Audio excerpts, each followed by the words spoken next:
Hi everyone, it's Alice, and today I'm gonna talk about all of the books that I read in June. I had a pretty productive reading month, I feel. I've been loving having a lot of time to read, like I've really been enjoying it. And I read 7 books, so we have a lot to talk about, and we should probably just get straight into it. The first book I read was Yesteryear by Caro Burke. This is a mix of like contemporary fiction and historical fiction, and the story is about this social media influencer who sells her tradwife farm lifestyle online to her millions of followers. Never mind that they have like nannies to help with the babies and they have farm workers on the farm that no one ever sees. That's not important. And it's all going really well until one day the main character wakes up in another time, and it's her life and it's her kids and like her husband, but everything is just different because they're in a different time, and they're in the time that she is actually sort of like selling online, but it's the real life of that lifestyle, which is obviously very different. So I was very excited to read this book, in part because the premise just sounds excellent, and in part because this book is very buzzy right now and I just wanted to read it for myself to see what I thought.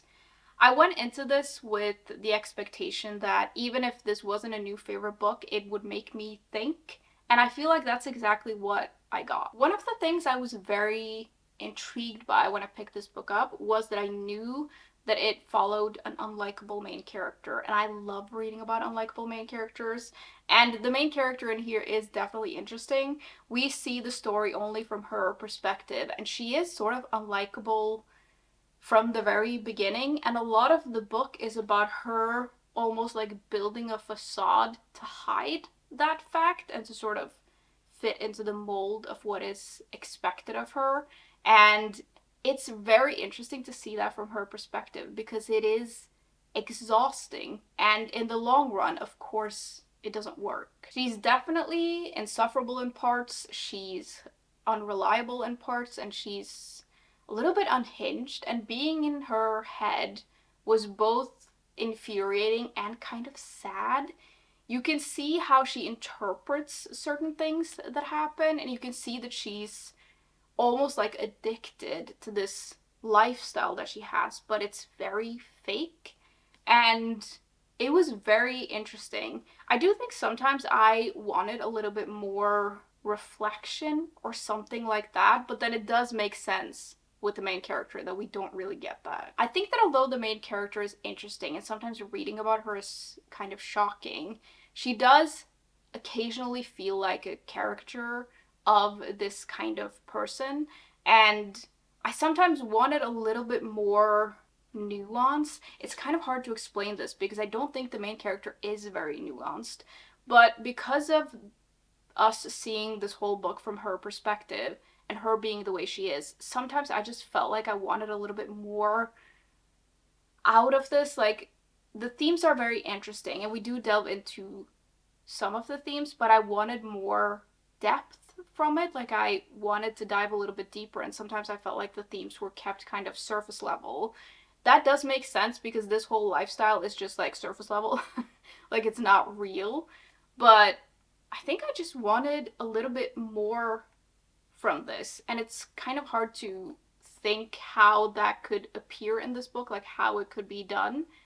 But when I finished it, I did feel like I just wanted a little bit more. There is something compulsive about the way this is written that I really enjoyed, so I wanted to keep going for the most part. Although there were some things about the writing that I didn't enjoy as much, so that went a little bit up and down for me. I also think that this started off really well, and then it did lose me a little bit towards the end. And I'm not sure I am totally on board with the direction that this took. Some of that might be personal preference, and it's kind of hard to discuss without spoiling it, but there are parts about the ending that I felt were kind of unbelievable, and I have some questions about what happened to like some of the side characters and stuff, and some of that didn't really make sense to me. In the end, I'm sort of in two minds about this. There are parts of this that really deliver. There are moments that feel really raw and emotional. I think that the main character, although unlikable, is very interesting to read about, and I think this is an interesting exploration of trad wives and social media and mental health. But there are parts of the book where I felt like it didn't fully like reach its potential. But I am also aware that maybe I'm just asking too much of like one book, but I just wanted a little bit more from this. And yes, it's a book that made me think, but not as much as I thought it would. It is a book that I think is interesting to discuss with others, though, because it has a lot of timely themes to it.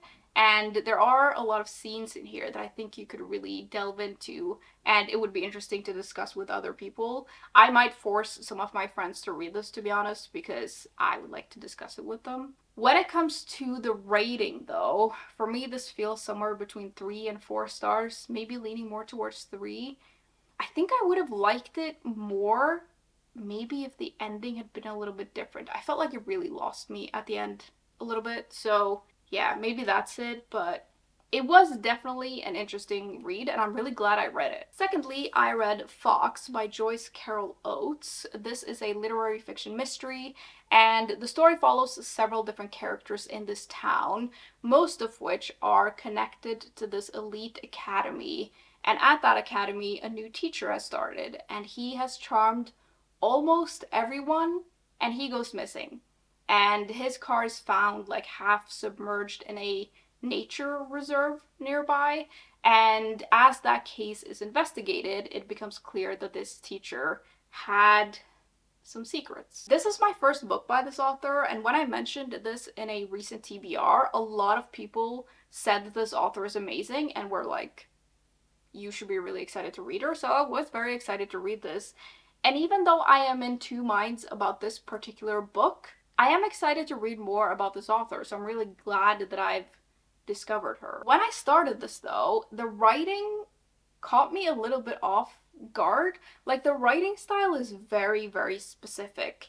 And in the beginning, I sort of struggled to get into it, so much so that I almost gave up on this book. But it got much better, obviously, because now I'm like, I definitely want to read more from this author. But in the beginning, I wasn't sure. So it took me a while to get into this, and it took me a while to get into the writing. It's sort of like stream of consciousness in a way, and sometimes it feels a little bit fragmented. But when I got into it, it did feel very compulsive, and I really just wanted to keep going. But yeah, the writing caught me a little bit off guard. I don't know if I've read a lot of books that have this kind of writing style, really. It's very different. For the actual story, though, there are things that I liked and some things that I didn't. Of course, I really enjoyed the academic setting. I really enjoyed the setting of this town. The whole atmosphere of all of that was excellent. We also meet a host of different characters, and I thought reading about them was really interesting because we get a lot of different perspectives, and these people are all very different. The whole vibe of this book is very much that of a literary mystery, and the book delves into some pretty dark and disturbing themes, and I really enjoyed the mystery aspect of it, and it reminds me why I love reading literary mysteries so much, and I really need to read more of them. I find them a little bit difficult to find, but I really enjoy them. However, I think I'm realizing there is a particular theme that pops up in this book that I'm just not very interested in. And someone actually pointed this out in a comment to me. They said, I don't think you're gonna like that book because you didn't like Lolita. And in part, I didn't like Lolita because I really didn't like the writing, but in part, it was also because what that book is about. And that commenter was right. I wasn't very interested in that. And I think in particular, it's when it's in large parts from the perspective of the predator as well. I don't know. I have no interest in it. And usually I'm really into like dark and disturbing themes, but there's something about this that just does not work for me. I do also think that this book is too long, and I think that it drags in parts, but I am actually really glad that I read this because now I've discovered this author, even if like this particular story maybe didn't quite do it for me. I'm gonna give this 3 stars in part because of my lack of interest in this particular theme, and in part because I do think that this book, like, it's just too long. But I'm glad I read it because now I've discovered this author, and if any of you have any recommendations for where to go next, let me know. I'm actually really surprised because in the beginning, when I was reading this book, I was like, what even is this? But yeah, I think I want to read something else by her. I don't really know what. I haven't looked up any of her other books, but I think it could be interesting. Then I wanted to read something a little bit lighter. I just felt like I needed that, so I picked up Paladin's Strength by Kingfisher. This is a fantasy adventure romance book, and it's the second book in the, I think it's called Saint of Steel series. The first book is Paladin's Grace.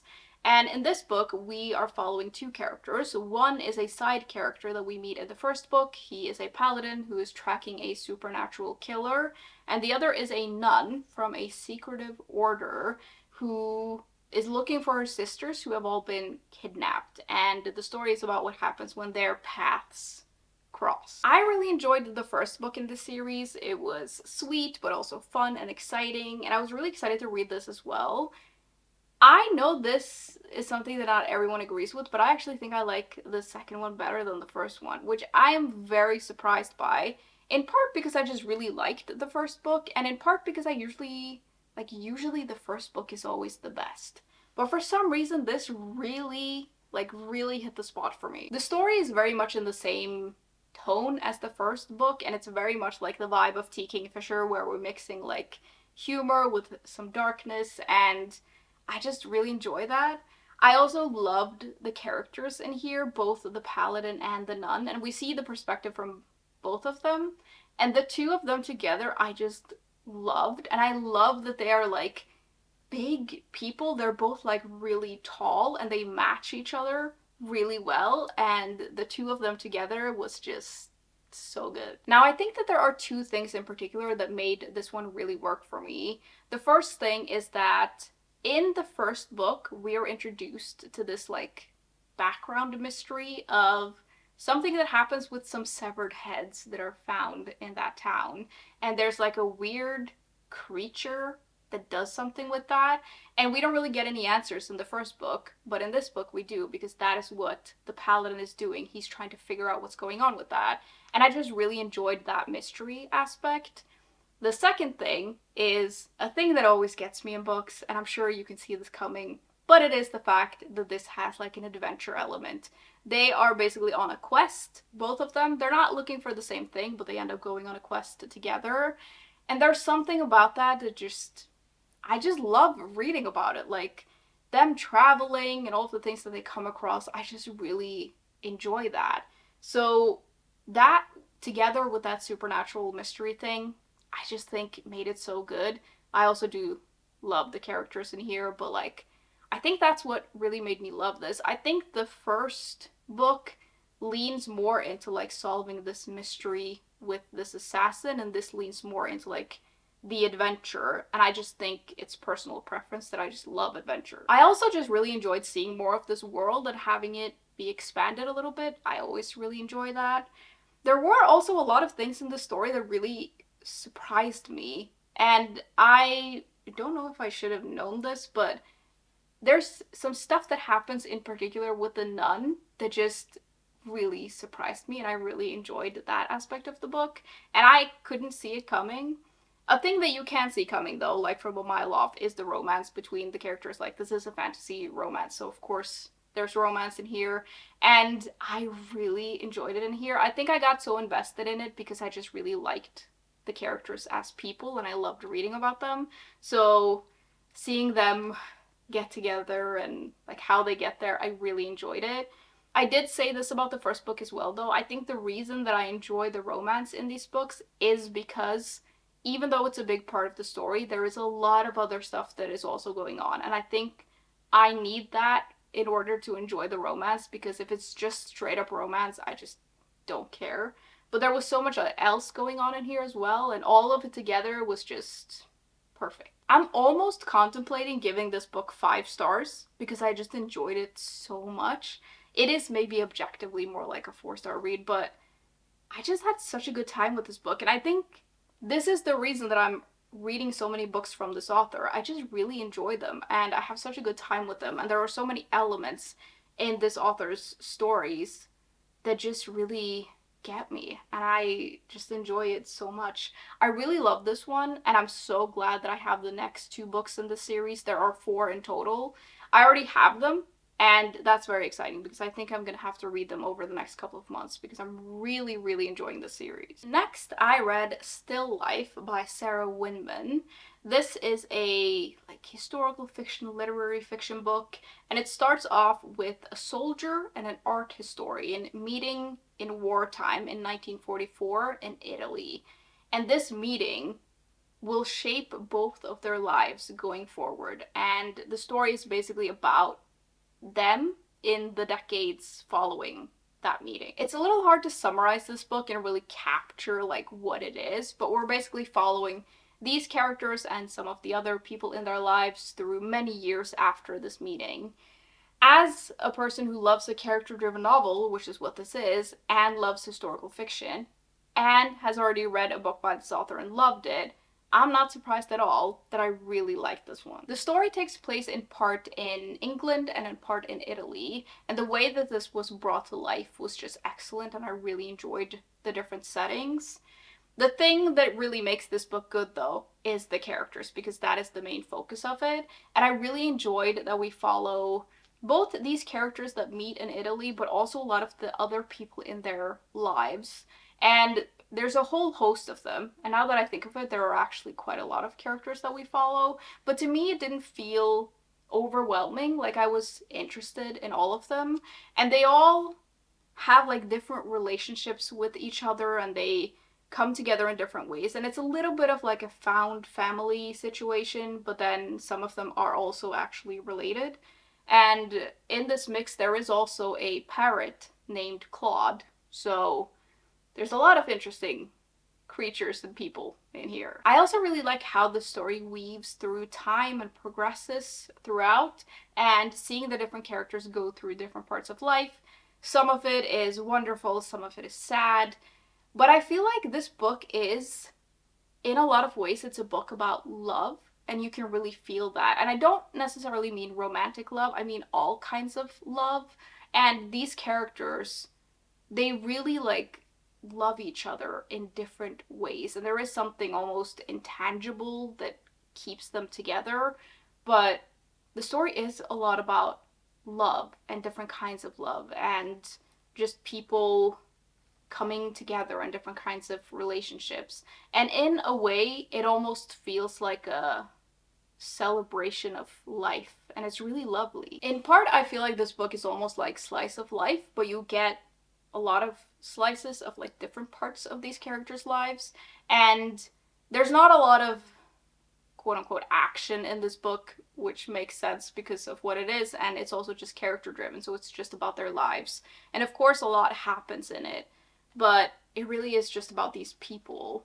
I also really enjoyed the writing in here, which I knew I was going to because I read another book by this author and loved the writing in that. And I just thought it was beautiful. There are parts of this where I would like read a part again because I just thought it was so beautiful. It's a book that feels very full of life, and that is what this book is about. It's about life and these people, and I really enjoyed reading about them. For me, this feels somewhere between 4 and 5 stars. I thought there were some parts that could have, like, didn't fully reach its potential, but I feel like I'm also nitpicking a little bit. But yeah, it really was very good, and I think if you like books like these, I would really recommend it. Then I picked up The Other Valley by Scott Alexander Howard. This is a science fiction book, and it's set in a heavily guarded, isolated, walled-in town. And the whole setup of this is that in the next valley, next to, like, in one direction, it is the same town, but 20 years in the past, and then the other way, in that valley, is the same town, but 20 years in the future, and on it goes in each direction. And we're following a main character who lives in this town, and she is working to get on, like, she wants to get on the council, which are, like, the people who decide if anyone from the neighboring towns can come to them, or if anyone from their town can go visit one of the other towns. The whole setup of that is very interesting. I love books that play with time in different kinds of ways, and think the way that this explores it was very interesting. Now, I don't think this is a new favorite book of mine, but I did enjoy it. I think that the part that I thought was the most interesting was this whole like time element and the setup of that. I just thought that was fascinating. The story starts off when our main character is 16 and she and all of her peers are deciding what their professions are going to be. And there's all different kinds of professions, but obviously, like I said, our main character wants to get on the council, which is very difficult to get on. And the story is about, like, it starts off with her being a part of this process, but it's also about her just being in school and her falling in with a new group of friends. And I really enjoyed that, which does make a lot of sense because I love an academic setting and I love reading about a group of friends. I also enjoyed reading about this town and this whole, like, system that they have. The main character, when she tries to get a place on the council, they go to these like classes in a way where they go through different visitation cases, which I thought was very interesting. So for instance, a case might be someone wants to go back in like the town that's in the past because a loved one has passed away and they want to see them again, and that might be one of the cases. And I just thought those cases and learning about that whole system was very interesting because there are a lot of implications to it that I just really enjoyed thinking about. There's also a bit of a mysterious thing that happens in there, and I really enjoyed that as well. I won't spoil it, but all of these things together make up the first part of the book, and I really enjoyed that. However, we then move on to part two, and this is where the book lost me a little bit. We're following the same main character, but later in life, so there's a pretty big time shift, and I don't know what it was, but I felt like the tone of the book changed a lot. And I felt like we then met this main character later, and I felt like I didn't really know her anymore. And there was something about it where I just felt very disconnected from all of it. There are some interesting things that happen in that second part, but I just felt like I lost my grip on the main character in a way. I do also have quite a lot of questions about how this ended. I'm not sure I totally get it, and I feel like there are some things that really don't make sense to me. I understand that we can't delve into everything in like a 300-page book, but I am left with quite a few question marks, and not in like a good way. I think I would rate this like 3 stars maybe, but it is also a book that I would recommend because I think the premise is very interesting and there are some really fascinating things about this town and this whole system that I really enjoyed. And I did like reading this book, and I would say that I, for the most part, enjoyed it, even if it lost me a little bit towards the end. It's such a cool concept though, like it's very interesting. Second to last, I read this little novella. It's To Be Taught If Fortunate by Becky Chambers. This is science fiction and it follows a group of space explorers basically who visit different planets and moons to gather knowledge to send back to Earth. This exploration takes a lot of time though, and they have to cross like really long distances to get to where they want to explore. And in between that, they are put to sleep basically. So it seems like for them only a few moments have passed, but back on Earth, a lot of time passes. And the story is just about them exploring these different places and communicating back with Earth. I've read A Psalm for the Wild Built by this author, but I've never delved into any of her space books, but I really want to. I have this and the first book in the Wayfarer series, which I'm really looking forward to, and I was very excited to read this because I don't feel like I read enough books about space, and even though this is very short, it does pack a punch and I really enjoyed it.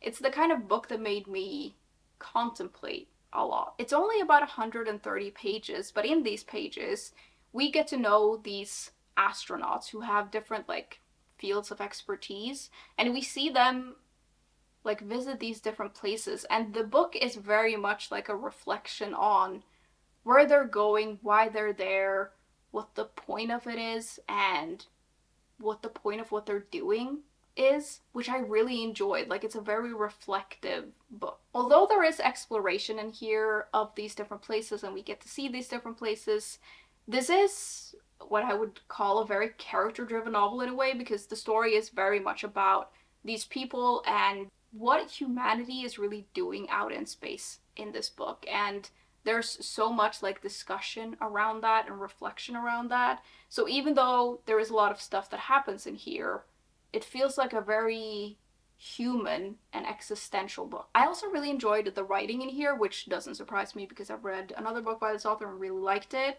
But I like how the characters are created and their sort of musings. I really enjoy that. I do also really like books about space, although I will say this does get, like I mentioned, a little existential. And there is something about space and like existing that can really freak me out. Like if I think about that too much, I will like get a little bit of anxiety because it just scares me. But the way that this is done was like really, really good. Reading this has made me really excited to read that book though, the other book that I have. The title is really long. I can never get it right. I think it's a small, no, a long way to a small angry planet. I actually think that's what it is. And reading this made me really excited to read that book because that also follows a group of astronauts, I think, exploring space. So I'm excited about that, but yeah, I really enjoyed this. It was a nice little read. And if you like books about space and like books about humanity and the idea of exploring space, I would really recommend this. But if you're also a little scared of it, just be aware that, you know, it is also a little existential. Lastly, I finished Somebody is Walking on Your Grave by Mariana Enriquez. This is a nonfiction book and it's like a blend of history and memoir, and it's basically about the author telling us about different cemeteries that she's been to around the world and the histories of them. And in between those bits, there is a little bit about her personal story and like the reason for why she's so interested in cemeteries in the first place. As you might know if you're on this channel a lot, I love a good book about death. And I love cemeteries and graveyards. I find them really peaceful. And so this seemed like the perfect read for me. I do think that I went into this with really high expectations though, and I think that that affected my reading experience quite a bit. And although I found a lot of the stuff in here interesting, it's not like a new favorite. I think what's really clear when you're reading this book is that the author is really passionate about cemeteries and like the history of them, and I think that that shines through really well when you're reading this. I got to read about so many different cemeteries in here that I never heard of, and I really enjoyed that. And I enjoyed looking up photos and stuff, but I will say I do think that this book would have been a more immersive read if it actually had some more photos in here. There are photos in the beginning of each like chapter, I guess, but I don't think those photos do a lot, to be honest. Like, you can't always get a good sense of what you're really looking at or what she's describing. And yeah, I think some photos would have just made this a little bit better. Even though you can obviously just Google things, it does sort of pull you out of it in a way. And I just really wanted to see what everything looked like. It's definitely a book you can dip in and out of though, and that's what I did when I was reading this. I would just read like a chapter here and there and look up some photos, and you know, that was interesting, but it's not the kind of book you necessarily want to sit down and like just keep reading, and it doesn't have to be that. Like, I enjoyed it the way that I read it as well. There are also bits of memoir in here sort of sparsed about, but to be honest, those parts felt very disjointed to me, and I don't think that the flow of it really worked. Like, some of the chapters in here are just her visiting the graveyards and learning about the history of them, and that's it. And there is basically no memoir in those parts, which is okay, but I think I would have liked it better if it, like, her story had flowed through all of the stuff that she was telling us about. And it just felt a little disjointed to me, and I didn't feel very invested in it because it would just, like, pop up and then disappear for a while. And maybe this was also because of the way that I read it, because I actually spent quite a long time reading this book, so I sort of dipped in and out, so maybe I couldn't get into the flow. But yeah, it felt a little bit disjointed to me, that part. I also don't think the chapters are all equally strong. I felt like some of them felt more dry than others, and I wasn't as interested in all of them. And I'm not sure why some of them really pulled me in, like some of the cemeteries and some of them didn't. And I don't know, I don't think all of those parts were just equally well done. There is also another thing, and this is entirely personal preference, so I understand, but I think that I like my books about like death and cemeteries to have like a little extra thing to them. Usually, for me, that's like a little bit of dark humor. I really like that in books, and especially books that deal with these kinds of themes that are kind of like heavy in a way. It didn't have to be that in here, but I felt like we didn't really delve that deep into anything in here. It felt kind of surface level. And of course, the histories of these different places is interesting, but I felt like I wanted something else to sort of grasp onto. And I think because I didn't have that, that is also one of the reasons that this felt a little disjointed, and it just felt like separate chapters of these different places put together because they were all related to a cemetery, or they're all about a cemetery or a graveyard. And I don't know if that's really enough for me. It's not enough, at least, to make this like a favorite book. Overall, I would say that this is like a 3 out of 5 star read. I am glad that I read it because I got to read about some very interesting cemeteries and I got to look up some really cool pictures, and I did enjoy that. But I don't know if most of this will really stick with me very much, and I think I'd sort of expected it to have a little bit more of an impact, but that is also okay. Sometimes it's just interesting to read about the history of some of these places, and I am glad that I read it. Those are all the books that I finished though, which means we've reached the end of this video. I feel like I had a really good reading month. I read a lot of different things, and I just love doing that. Now, I would of course love to know what you all have read in the past month, and as always, thank you very much for hanging out with me today, and I will see you soon. Bye!